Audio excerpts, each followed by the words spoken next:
सुप्रभात, नमस्कार, वंदे मातरम। दोस्तों, ये है आपका अपना प्रिय आरजे आदि आदि का मुंबई से मानुस और आपके लिए लेकर आया है आपका मनपसंद programme positive karma. Episode number है 247, 10 जनवरी रविवार का दिन। और दोस्तों, मैं मुंबई आ चुका हूँ, तो ये प्रोग्राम मैं प्रसारित कर रहा हूँ मुंबई से। बड़ी हानि की अपेक्षा छोटी हानि सह लेना अधिक अच्छा होता है। संबंध तोड़ने की अपेक्षा थोड़ी डांट सह लेना अधिक लाभकारी होता है। इसी पर आधारित मैं आपको आज संडे स्पेशल में एक सीख बताना चाहता हूं और मुझे उम्मीद है कि ये आपको पसंद आएगा। दोस्तों, आजकल लोगों में सहन शक्ति बहुत घट गई है। वर्तमान में भौतिकवाद का यह दुष्परिणाम है। लोग इतने भौतिकवादी या भोगवादी हो गए हैं कि उन्हें केवल अपना ही स्वार्थ दिखाई देता है और अपने स्वार्थ को सिद्ध करने के लिए वो कुछ भी करने को तैयार हो जाते हैं। ये बुद्धिमत्ता और मानवता नहीं है, ये पतन की स्थिति है। ऐसी पतन की स्थितियों में आज मानवता पिस रही है। लोगों को अपने कर्तव्य की ओर ध्यान कम है तथा अधिकार की ओर अधिक। यह पतन का पहला लक्षण होता है। और जब अधिकार की ओर ध्यान कम होता है तो कर्तव्य पालन पर ध्यान अधिक रहता है। तो ये मानवता के उत्थान के लक्षण होते हैं। जो भी मनुष्य उन सब को मानवता के नियमों का पालन करना चाहिए। संसार में सर्वज्ञ तो कोई भी नहीं है, इसलिए चाहे छोटा व्यक्ति हो चाहे बड़ा हो, गलती किसी से भी हो सकती है, किसी भी। और उसके अलावा फिर भी कुछ सामान्य नियम होते हैं जिनके आधार पर हमारा जीवन चलता है। बड़े लोगों जैसे माता पिता, सास ससुर, बड़े बुजुर्ग, कार्यालय के बड़े अधिकारी आदि आदि के पास ज्ञान विज्ञान अनुभव अधिक होता है, ये हमें समझना चाहिए। और छोटे लोग जैसे कि बेटा, बहू, बेटी, दामाद, कर्मचारी, मजदूर आदि के पास ज्ञान तथा अनुभव की कमी होती है। जब बड़े लोग अपने अनुभव की बातें छोटे से बताते हैं तो छोटों को अभिमान के कारण उनकी उपेक्षा नहीं करनी चाहिए, बल्कि उनसे कुछ सीखने का प्रयत्न करना चाहिए। ऐसा करने से छोटों को मुफ्त में बहुत बड़ा लाभ मिलता है, जिसे बाजार में लाखों रुपए खर्च करके भी प्राप्त नहीं किया जा सकता। इसलिए बड़ों के अनुभव से सदा अवश्य कुछ न कुछ लाभ उठाना चाहिए। घर, परिवार, समाज या किसी संस्था आदि में जब बड़े व्यक्ति छोटों को कुछ आदेश, निर्देश, संदेश देते हैं तो छोटों को पूरी सभ्यता के साथ ध्यान देकर उसे सुनना और उसके अनुसार आचरण करना चाहिए। इस प्रक्रिया में या व्यवहार में यदि कोई छोटों को उनसे कोई गलती हो जाए और बड़े लोग उनको डांट दें तो भी छोटे लोगों को नाराज या दुखी नहीं होना चाहिए, बल्कि खुशी खुशी बड़ों की डांट सहकर उनके अनुभवों से अमूल्य लाभ लेना चाहिए। जो लोग इस प्रक्रिया को अपनाते हैं वे बहुत कुछ सीख जाते हैं, जीवन में बहुत बड़े लाभ उठाते हैं और बड़ी बड़ी हानियों से बच जाते हैं। इसी प्रकार ससुराल में सास ससुर बड़े और अनुभवी होते हैं। वे कभी बहू को गलत और या उनकी गलती होने पर यदि डांट भी देते हैं तो बहू को भी सहन कर लेना चाहिए। क्या मायके में बेटियां अपने माता पिता की डांट सहन नहीं करती थी? यदि करती थी तो सास ससुर भी तो बहू के नए माता पिता हैं। वे भी बहू के हित में कुछ बातें बताते हैं, उनकी बातों को भी ध्यान पूर्वक सुनना चाहिए और उससे सीख लेनी चाहिए और गलती होने पर उनकी डांट को भी सहन करना चाहिए। ऐसा करने से परिवार में संगठन बना रहता है और आपस में प्रेम, सेवा, सम्मान और आनंद का वातावरण भी बना रहता है तथा परिवार कभी नहीं टूटता। यदि वास्तव में बहू से गलती हो जाए तो उसके हित एवं सुधार के लिए सास ससुर उसे प्रेम से समझाएं और यदि कभी थोड़ा डांट भी दें तो बहू को बुरा नहीं मानना चाहिए, उनकी डांट को सहन कर लेना चाहिए और अपनी गलती का सुधार करना चाहिए।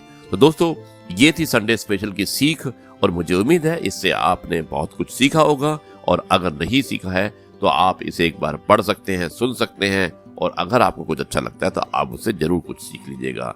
दोस्तों, ये है आपका अपना प्रिय आरजे आदि आदि का मुंबई से मानुस और आपके लिए लेकर आया है आपका मनपसंद programme positive karma, episode number 247, 10 जनवरी रविवार, मुंबई। जिंदगी ने कुछ लेकर तो कुछ देकर मुझे जीना सिखाया है। सब तेरा नहीं है और सब तेरे लिए नहीं है, यही सबक सिखाया है। सुख बंदे के अहंकार की परीक्षा लेता है और दुख बंदे के धैर्य की परीक्षा लेता है। दोनों परीक्षाओं में उत्तीर्ण बंदे का जीवन ही सफल जीवन होता है। क्यों ना थोड़ा सा अलग बने, खुश रहने की सलाह ना देकर खुश रहने की वजह बनकर। बुरा लगे ऐसा सत्य बोलो और सत्य लगे ऐसा झूठ मत बोलो। सबसे बेहतरीन नजर वो है जो अपनी कमियों को देख सके, क्योंकि नींद तो रोज ही खुलती है पर आंखें कभी कभी। दोस्तों, आरजे आदि कश्यप मुंबई का मानुस और आपके लिए लेकर आया है आपका मनपसंद प्रोग्राम पॉजिटिव कर्मा। मिलता हूं एक छोटे से ब्रेक के बाद और लेकर आता हूं आपकी प्रिय कहानी संडे स्पेशल वेताल 25 के अंतर्गत। आज हमारी 7वीं कहानी होगी। जाइएगा मत, मिलता हूं एक छोटे से ब्रेक के बाद।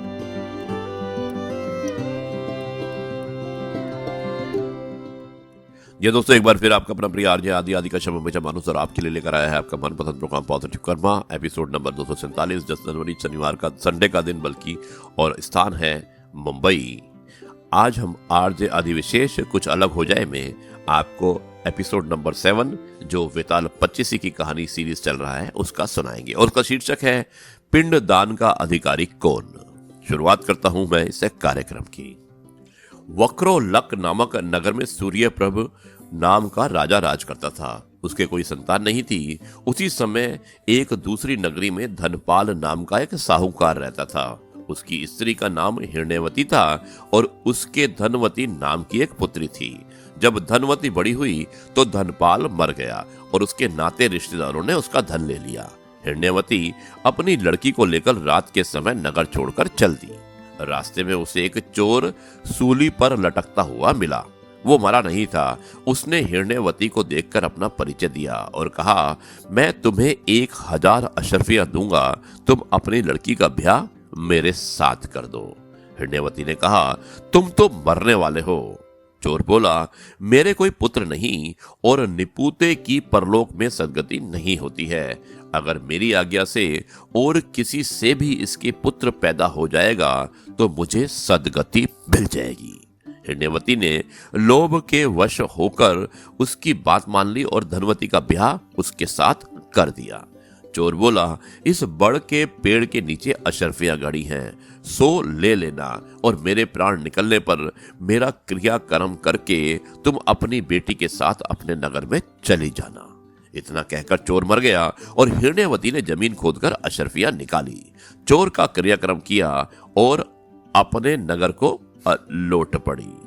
दोस्तों, उसी नगर में वसुदत्त नाम का एक गुरु था जिसके मनस्वामी नाम का शिष्य था, और वो शिष्य एक वेश्या से प्रेम करता था।